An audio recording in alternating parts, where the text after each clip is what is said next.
Eh, Halo, terima kasih ya udah datang di hari ini.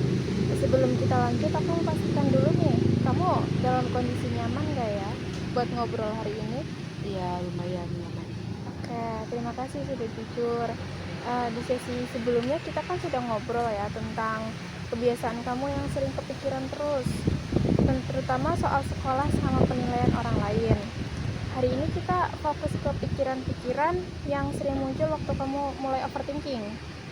Tujuannya biar kamu lebih paham apa yang sebenarnya bikin kamu cemas. Gimana? Ya, siap. Siap. Oke, biasanya kapan sih pikiran kamu mulai nggak berhenti? Biasanya pas mau ulangan saat ada tugas. Oh, berarti kalau pas momen itu pikiran pertama yang muncul itu apa ya? Aku tuh kayak takut nilai aku jelek, terus aku juga mikir orang tua aku kecewa nggak ya kalau nilai aku jelek.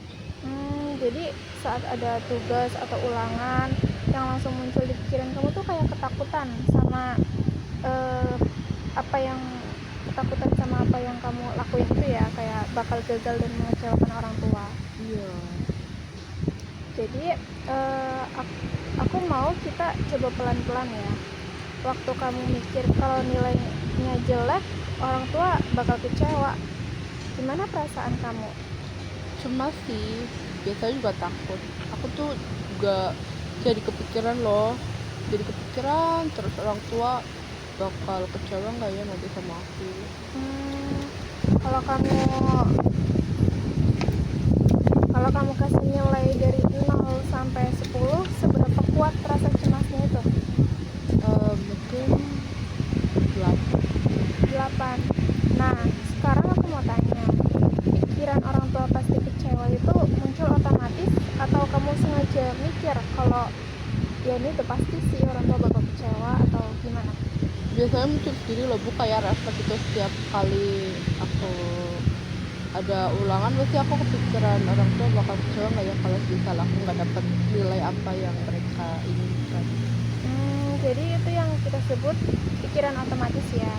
Pikiran itu sering muncul cepat dan bikin emosi langsung naik. Nah, sekarang kita mulai cek bareng ya. Selama ini apa pernah orang tua kamu bener-bener bilang kamu gagal karena cuman kurang satu nilai aja?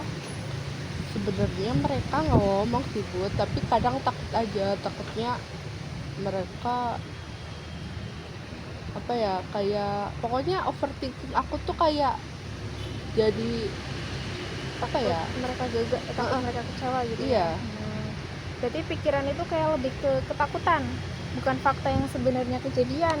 Karena pikirannya kamu doang kan ya, bukan emang bener-bener orang tua kamu tuh marah gitu. Ini juga ya, iya gitu.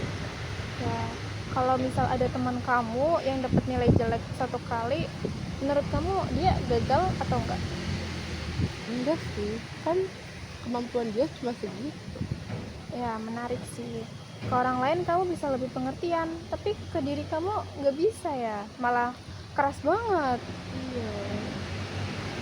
Sekarang kita coba ubah sedikit kalimat di kepala kamu, kayak dari kalau nilai jelek pasti aku gagal, menurut kamu bisa diganti apa yang lebih realistis?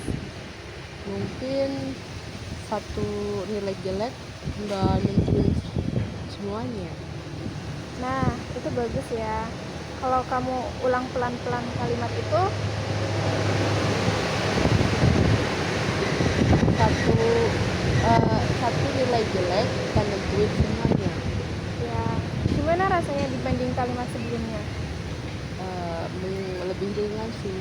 Ya, lebih ringan ya. Karena overthinking itu sering terjadi bukan karena kamu lemah, tapi karena otak kamu kebiasaan mikir bahaya duluan. Kayak mikir yang sebelumnya terjadi kamu udah kepikiran duluan. Nah, yang kita lakukan di sini bukan menghilangkan pikiran, tapi gimana caranya mengendalikan dan memilih pikiran mana yang bisa kamu percaya. Iya, aku baru kepikiran gitu ya.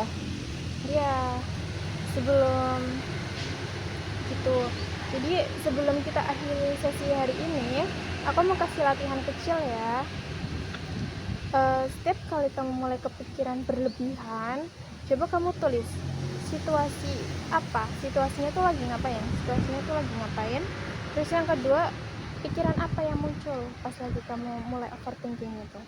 Terus yang ketiga, ganti dengan pikiran yang lebih realistis, kayak nggak perlu panjang, yang penting jujur. Kayak misal yang tadi udah dicontohin itu, satu nilai jelek nggak berarti gagal dalam semuanya. Gimana? Mungkin aku bisa coba sih Bu. Kayak bisa coba ya. Berarti minggu depan kita akan bahas hasilnya bareng-bareng ya. Terima kasih hari ini karena kamu sudah berani jujur sama diri kamu sendiri, juga sama saya. Ya sama-sama Bu, terima kasih ya sudah mau mendengarkan cerita saya hari ini. Saya jadi lebih ringan karena sudah bercerita sama Ibu. Ya, semoga kedepannya perkembangan kamu menjadi lebih baik ya. Dan ingat, kamu tuh nggak sendiri. Ya, terima kasih Ibu. Oh, gitu.